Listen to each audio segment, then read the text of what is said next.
Przepyszne ciasto, Józefino. Prawdziwy smak wakacji. No, w takim razie może jeszcze po kawałeczku, podróżniku. Hejże, to nasze! O, pardon. Myślałam, że myśliciele nie mają czasu na takie błahostki jak zajadanie ciasta. Najpierw praca, później przyjemności, babciu. Cóż takiego ważnego zmusza was do pracy w pierwszy dzień wakacji?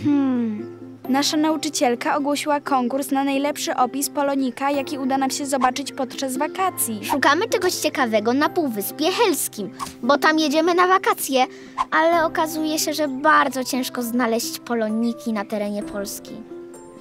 No tak. Tak się składa, że wybieram się do Gruzji na zaproszenie mojego przyjaciela, Bolesława Statkowskiego, aby wziąć udział w otwarciu kolei zakaukaskiej i pierwszym uroczystym przejeździe wzdłuż całej Gruzji. Tam aż się roi od poloników. Jeśli wasza babcia się zgodzi, to może mielibyście ochotę pojechać tam ze mną. Jej! Juhu, tak! Babciu, prosimy! Ale wiecie, że tam nie będzie popcornu i waty cukrowej? Polskę i Gruzję łączy szczególna więź. Oba kraje przez długi czas były pod władzą Rosji. W XVIII i XIX wieku wielu Polaków było wysyłanych do Gruzji i tam wcielanych siłą do rosyjskiej armii. Czy wiecie, że wtedy często musieli pokonać tę trasę piechotą? Po odbytej służbie wojskowej spora część z nich zostawała tam już na zawsze, aktywnie angażując się w rozwój gospodarczy i kulturalny Gruzji.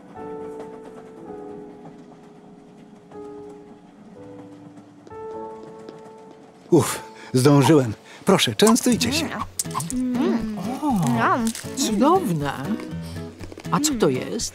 To czurczchele, takie gruzińskie snickersy. Ha, tu jesteście! Jeszcze raz dziękujemy panu za zaproszenie, inżynierze Statkowski. Drobiazg. Cieszy mnie obecność gości z Polski. Dawno tam nie byłem. Zaraz po studiach inżynierskich w Petersburgu zostałem wysłany na służbę tu, na Kaukaz. Dzięki temu mogłem uczestniczyć w budowie kilku ważnych odcinków kolejowych. Między innymi tego, którym teraz razem jedziemy. Czyli ta kolej to polonik. Polo, notuj. A czy spotkał pan wielu Polaków w Gruzji? O, tak. Wielu inżynierów, lekarzy, nauczycieli, a nawet artystów. To znaczy, że można gdzieś zobaczyć ich dzieła? Jesteśmy poszukiwaczami poloników. A to świetnie się składa, bo akurat zmierzamy do Tyflisu, centrum kulturalnego Gruzji. Planujemy tam mały przystanek. Kto wie, może spotkacie tam samego Henryka Hryniewskiego, polskiego malarza i architekta prężnie działającego na rzecz gruzińskiej kultury. Jest on autorem dekoracji budynku Banku Szlacheckiego, w którym obecnie mieści się Narodowa Biblioteka Parlamentu Gruzji.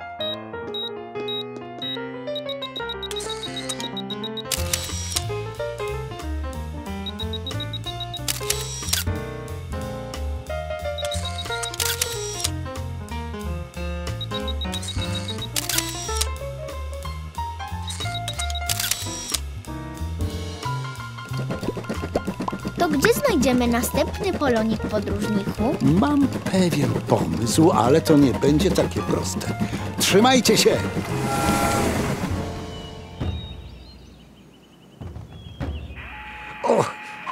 Masz, zobacz. To czego my właściwie szukamy? Szukajcie dziwaka chodzącego boso po śniegu.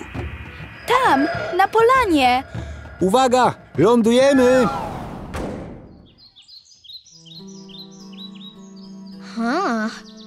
Świeży ślad. Jesteśmy blisko.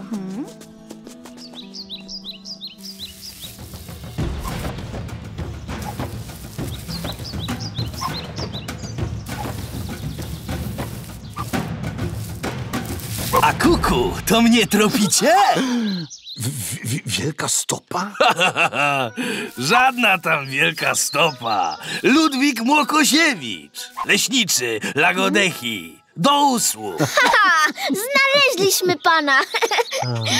Cii, słyszycie? To cietrzew kaukaski. Piękny. Jak pan go rozpoznał? O, znam tego ptaka jak nikt. Sam go odkryłem. Wow, czy to znaczy, że Cietrzew Kaukaski jest polonikiem? Myślę, że możemy uznać, że tak. Poloniki to wszystkie przedmioty lub miejsca związane z Polską. A dzięki panu Ludwikowi Młokosiewiczowi ten Cietrzew też jest z nią związany. Juhu! Misja wykonana! Znaleźliśmy najlepszego polonika! No dobra, czy ktoś jest głodny?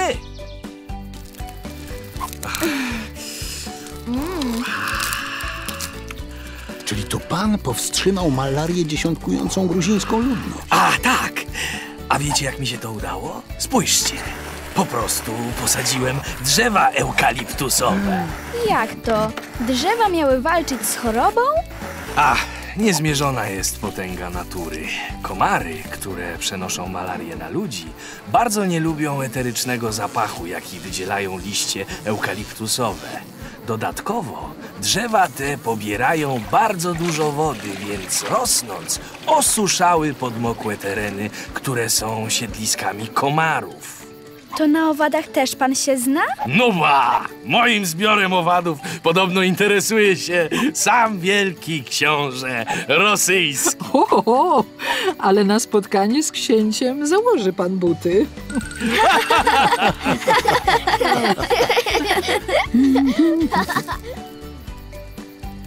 O,